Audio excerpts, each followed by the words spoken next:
Je vais déjà commencer par vous serrer la main, Monsieur Bloch. Bonjour. Bonsoir. Bonsoir. Alors, à la sollicitation de la Chambre de commerce et d'industrie du Jura, Philippe Bloch, vous avez été ce soir entouré de Jurassiens, futurs ou déjà entrepreneurs. Vous êtes, journaliste, écrivain, entrepreneur, chroniqueur, conférencier, on l'a vu ce soir.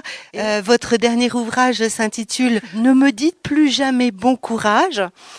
La CCI vient d'éditer un nouveau guide qui s'intitule « Franchissez le cap, créez votre entreprise ». Alors, j'étais très frappé de la qualité de ce que j'ai vu de ce guide. C'est vrai qu'il existe plein de guides, de bouquins sur la création d'entreprise, il y en a une foultitude, mais le peu que j'en ai vu, en tout cas, me paraît être extrêmement bien fichu parce que c'est juste ce qu'il faut comme niveau d'information. Parce que c'est vrai qu'il y a beaucoup de Français qui rêvent d'entreprendre, beaucoup se posent des questions qui sont pas toujours les bonnes d'ailleurs, ils voient certaines étapes et ils n'en voient pas d'autres.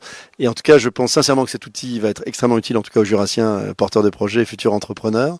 Est-ce que c'est une question folle? Pas du tout. Enfin, je veux dire, tout le monde pense que parce que c'est la crise, enfin, c'est pas la crise, faut arrêter de parler de crise, c'est agaçant, c'est pas la crise.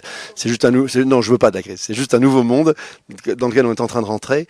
Et en fait, il est clair que on a toujours un peu d'appréhension en se disant c'est pas le bon moment, ça marchera jamais. Surtout en ce moment. On va peut-être revenir après sur ne me dites plus jamais bon courage, mais c'est clairement une de ces phrases qu'on retrouve dans le quotidien des Français qui font que les énergies ne se libèrent pas.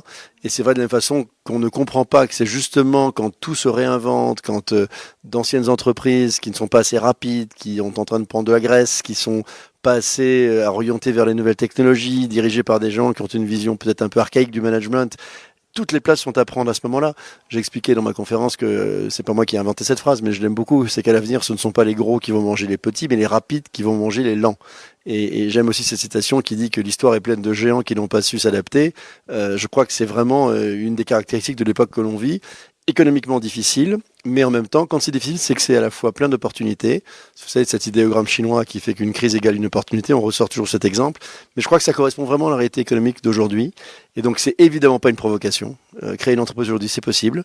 Je dirais même qu'en France, ça n'a peut-être jamais été aussi facile. Il y a une incroyable multiplication des réseaux, des aides, des professionnels, des prêts aussi. Il y a beaucoup de choses, contrairement à ce que l'on pense. Les Français, me semble-t-il, sont peut-être un peu en train de changer sur l'image qu'elles ont des entrepreneurs. Il était temps, vous me direz. Enfin, ça fait quand même quelques années qu'on attend ça.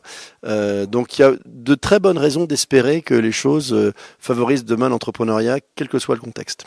Alors, l'entrepreneur que vous êtes, d'ailleurs, ce soir, je dirais au-delà d'une conférence, c'est un parcours de vie qu'on entend, hein, pour que les entrepreneurs, les futurs entrepreneurs, ou ceux qui aujourd'hui sont un petit peu là, fatigués, pour les encourager. Est-ce que il vous semble pas, et vous l'avez dit, mais le rêve est-il supérieur à tout? Évidemment. Vous savez, je disais pendant cette conférence que pour créer une entreprise, il faut avoir un grand rêve. De toute façon, il faut rêver. Ça, c'est quand même le rêve, c'est quand même la nature de l'homme et c'est ce qui permet de faire des grandes choses ou des petites choses. Ça n'a pas au fond grande importance. Que le résultat soit au fond immense ou juste moyen ou même petit, ça n'a pas grande importance. Donc, c'est pas une question de moyens. Non, c'est une question. J'ai commencé l'intervention en disant que le bon moment pour entreprendre, c'est quand le rêve est supérieur aux emmerdements de la vie ou à la difficulté économique du moment. Et je crois que c'est profondément ce que je ressens. C'est-à-dire que en tant qu'entrepreneur, mais aussi en tant qu'observateur des entrepreneurs, j'ai une émission sur BFM Business depuis des années, je les reçois, je vois comment ils fabriquent, comment ils créent de belles entreprises. Ils le font parce qu'au fond, ils ont envie de faire un truc formidable qui va bien au-delà de toutes les petites difficultés du parcours.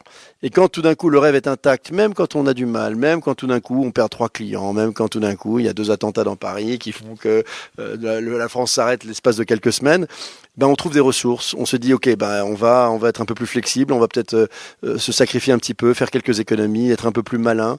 Je disais que lorsqu'on n'a plus d'argent, l'imagination reprend le pouvoir. Je le pense sincèrement. C'est-à-dire qu'on n'a pas forcément besoin de beaucoup d'argent, mais il faut un grand rêve. Ce que vous dites haut et fort, c'est qu'il faut de l'enthousiasme, qu'il faut de la niaque, du bonheur, de l'envie, du courage aussi. Oui, mais il faut arrêter de se le souhaiter tous les matins, quand même, hein, le courage. Parce que ça, je ne supporte plus. Vous savez, je disais dans le livre Ne me dites plus jamais bon courage, qui est sorti il y a quelques semaines, que c'est la façon des Français de se dire bonne journée aujourd'hui. C'est-à-dire que le bon courage a remplacé bonne journée. Quand on y réfléchit 2 secondes, ce que les gens m'avaient pas semblé faire jusqu'à présent, ce qui est assez étrange d'ailleurs, parce que c'est un peu nouveau de dire ça, on se dit finalement, ils se disent que la vie est une adversité. Vous souhaitez bon courage à quelqu'un quand il va se faire opérer de la hanche, quand il affronte un décès dans sa famille. Là, c'est tous les jours. Donc on se dit qu'en France, aujourd'hui, vivre, c'est une épreuve.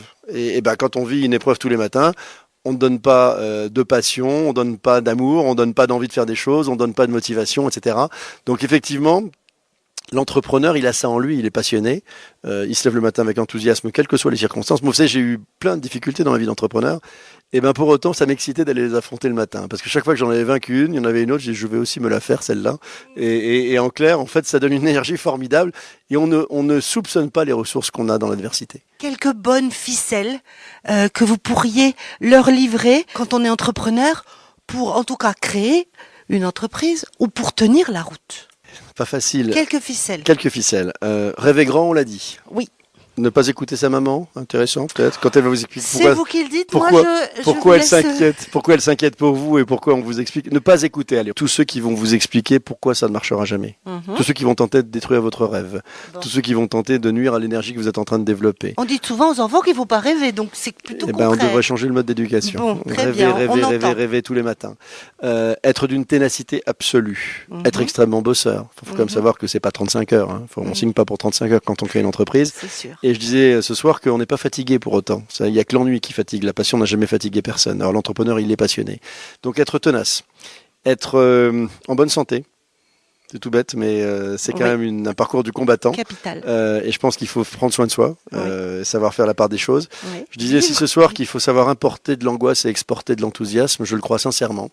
Parce que la force de l'entrepreneur, c'est sa capacité d'absorption de ses emmerdements et de ne pas ressentir le besoin de s'en débarrasser sur le dos des autres. C'est-à-dire quand on est capable d'absorber des emmerdements et de ne ressortir que de l'énergie, de la séduction, de l'enthousiasme, on a fait une grande partie du chemin. Ne pas croire aussi que des études de marché classiques permettront d'être dans l'innovation de rupture. C'est-à-dire, je suis très frappé de voir qu'en ce moment, les nouvelles technologies permettent de réinventer toute une série de business models dans tous les domaines d'activité. Il n'y a pas un seul secteur d'activité qui ne soit pas concurrencé par de nouveaux acteurs. Quel que soit d'ailleurs le business, qu'il soit classique, dans la distribution classique, dans les nouvelles technologies ou autre chose. Donc ça sert à rien. C'est pas que ça sert à rien, c'est qu'en fait, les gens, vous savez, c'est Steve Jobs, je le répétais aussi ce soir, disait toujours que les gens ne savent jamais ce qu'ils veulent tant qu'on leur a pas proposé. Donc quelque part, aucune étude de marché ne validera un concept neuf. Il faut le tester, après on se loupe ou on se loupe pas, mais il y a qu'en faisant qu'on apprend à faire des vraies ruptures. Donc il faut apprendre à prendre des risques. Évidemment, c'est le métier même de l'entrepreneur. Là-dessus, je l'ai même pas dit tellement c'est évident. Alors, en conclusion, vous nous avez dit, en tout cas à toute la salle, aux Jurassiens, cervelle, avoir de la cervelle, du cœur, des tripes et du foie. On est chez le traiteur. C'est un peu barbecue, je le reconnais. Non, la cervelle au sens de l'intelligence. Il faut évidemment avoir une capacité de raisonnement. Mais je voulais attirer l'attention de nos amis ce soir sur le fait qu'il ne faut pas non plus trop intellectualiser les choses et trop réfléchir.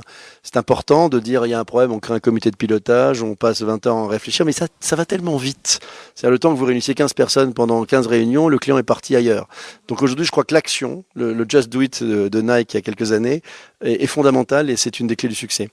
Du cœur, parce que voilà, moi je suis peut-être trop affectif dans la vie, mais je pense sincèrement qu'un entrepreneur qui n'aime pas ce qu'il fait n'est pas un bon entrepreneur. Un salarié qui n'aime pas ses clients ne peut pas être un bon fournisseur de services.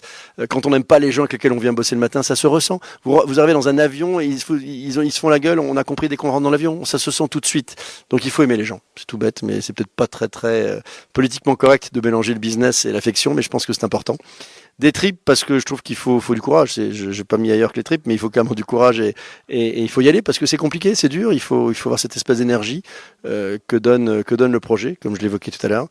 Et puis du foie, bon, c'est une image, mais c'est que quand on prend un coup, c'est de se relever. Enfin, le vrai échec, c'est de pas se relever. Je citais Churchill qui disait que le succès consiste à aller d'échec en échec sans jamais perdre son enthousiasme.